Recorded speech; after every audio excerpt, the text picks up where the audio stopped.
The first thing you're going to want to do is go to brew.sh. We're going to install Homebrew. Additionally, we're going to need to open up the terminal. So let's open up Spotlight and launch the terminal. This is a white little box here with some text in it. Don't be afraid of it. We're going to use it a little bit here. I'm going to increase the text size so this ends up being a little bit more readable for you. Here's what we're going to do. We're going to copy this command here, and this will explain what it does. The first thing that happens here is we're asking for sudo access, which means that we need to provide our password because the application or script is going to do some stuff that requires administrative privileges. And because we're installing software, we need it. We will be told what will happen. So because I'm on Apple Silicon here, we are going to see that it gets installed in the opt homebrew bin directory, but this directory might be different if you're on Intel. We'll hit enter when we're ready to begin. Now we play the waiting game. As a part of Homebrew, Homebrew installs the command line tools for Xcode. This includes Git and a bunch of other tools that are required to compile the basics of Homebrew. From that point on, any other dependencies are installed through Homebrew itself. More about that later. For now, let's wait until all of this stuff is downloaded and Homebrew reports that it is ready. Good news. As you can see, the installation has been completed. But Homebrew does report that it is not in our path. We're going to rectify this right away. There's a bunch of things we can do, like run this one, for example, and this will add it to our path. And the path is where our system will go and look for binaries or programs when we call them in the terminal.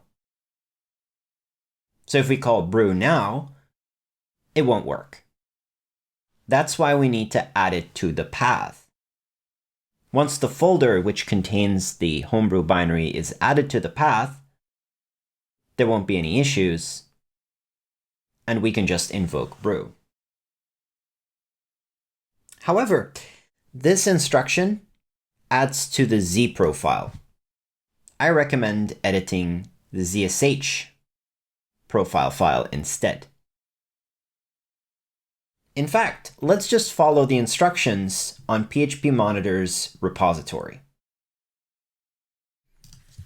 We'll head over to github.com and then to phpmon. Here's the README of the latest version of PHP Monitor. Down here, there's a section on I want to set up PHP Monitor from scratch. We have just set up Homebrew, so we can now set up the path and do these other steps. So let's do that now.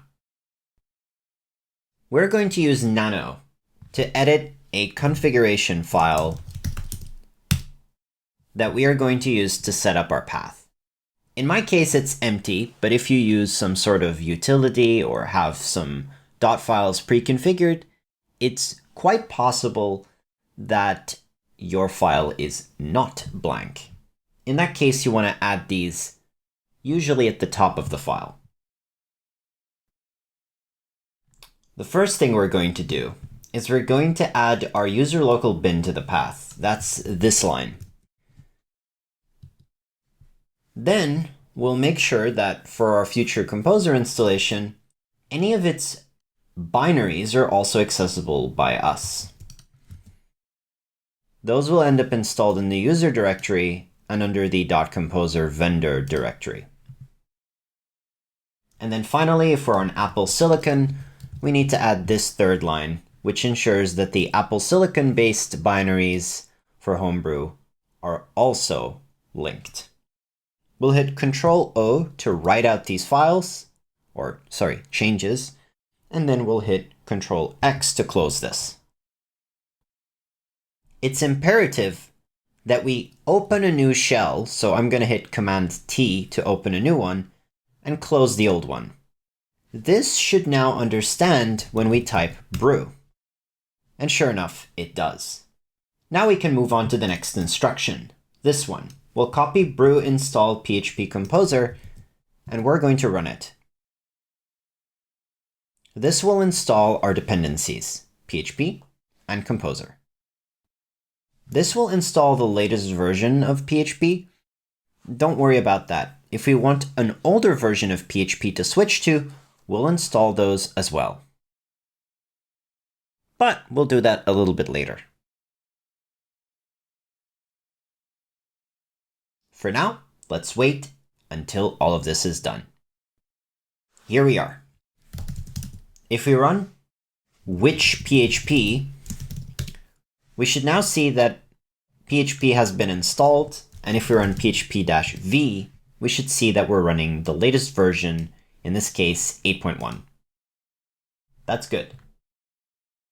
Now that that works, we can actually install Laravel Valet, which is a prerequisite. This is really simple. Copy the command, have Composer install it, and then we need to run valet install to install Laravel Valet. It will install additional dependencies like Nginx, etc. Let's give it a moment so it can do all of this stuff. Once that's done, we can type valet trust, which will make it so we don't always have to enter our password all the time. We may need to enter our password to do this as well. Then finally, we'll run brew tap /homebrew cask. This adds my personal cask file to your Homebrew installation, and then we can install PHP Mon like this.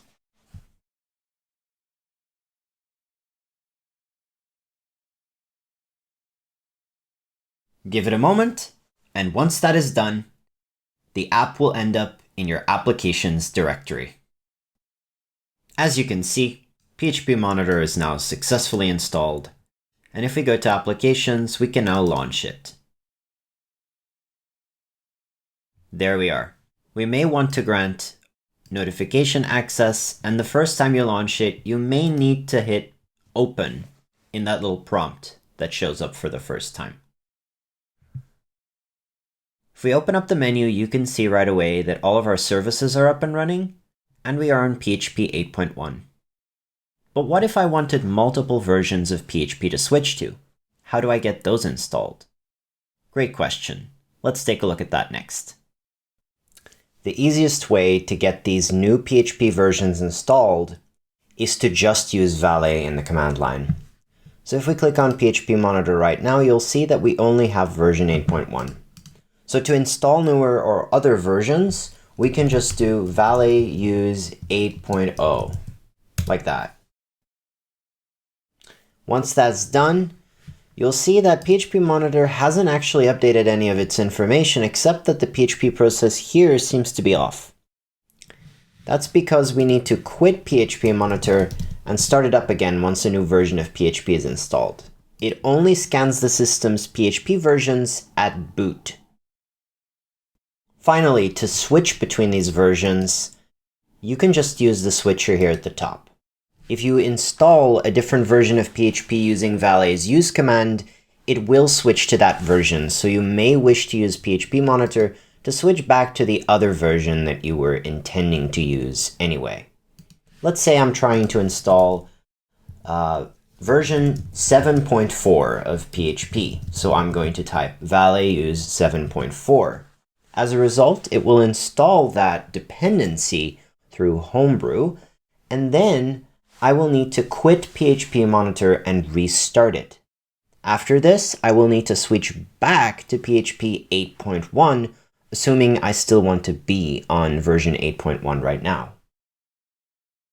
If you're using isolation for sites, you probably want to be on the latest version of PHP globally, but switch to a specific version on a per-site basis. You can instantly tell right now that we're already on 7.4, but the system here hasn't updated yet, so quitting the app and booting it up again will do the job and allow us to switch between these different versions. So as you can see, we're on 7.4. Let's switch back to 8.1. And that's how you do it. I want to show you one slight caveat that you should keep in mind if you're going to be using the global switcher that I've built into PHP Monitor. As it turns out, running Valet will break if you switch between PHP versions, and I'll show you why. Let's take a look. So if we switch to PHP, let's say 7.4, then what's going to happen is PHP 7.4 will be linked and configured. Unfortunately, our global vendor dependencies in order to keep Valet running now require PHP 8.1 because that's what we use to install everything. You'll see that now we get this error. Composer detected issues in your platform. Your Composer dependencies require a version of bigger than or equals the version that we used before. And now we're on 7.4 due to the switcher, so Valet is actually broken now. That's obviously not good, so what can we do to remedy this problem? Well, obviously, there's a very simple fix. In the Preferences window, which we can reach by clicking on PHP Monitor and then going to Preferences, there's an option to automatically update global dependencies. This will be on by default in future versions of PHP Monitor, but in the current version it isn't, and you probably want to enable it if you're using the global switcher a lot. So click this one, and then when we switch between PHP versions, Composer is going to automatically run to update the global dependencies as well. Let me show you what I'm talking about. So let's go to 8.1. And you'll see our global dependencies are being updated. And let's go back to 7.4, which we were running before unsuccessfully, I might add. And there we go. Boom. And now we are on 7.4. So running Valet will now work fine. This is important to keep in mind. So if you're using the global switcher, you'll want to check that option. Finally, I want to show you isolation. So I've added two websites to the domains window here. There's two links that I added, but I want those two to use different versions of PHP. So we're going to switch to 8.1, which is the global version of PHP. That's what I want my development environment to use. And then I'm going to make it so that our legacy app uses PHP 8.0. So normally I would have to use the switcher and then we can visit the legacy app, but instead we can use isolation and isolate the domain to always use PHP 8.0. That will pin a specific PHP version to that domain and it will just work. It's great. And this also means that you don't need to worry about the global composer update, etc. that I just mentioned before. So the easiest way and my recommended way of working with this is to just use the global PHP version that you think you need, and then isolate sites as needed. That's it. If you have any other questions, feel free to reach out or make an issue on GitHub. Good luck, and I hope your PHP workflow is boosted. Thank you for watching, and I'll see you later. Bye.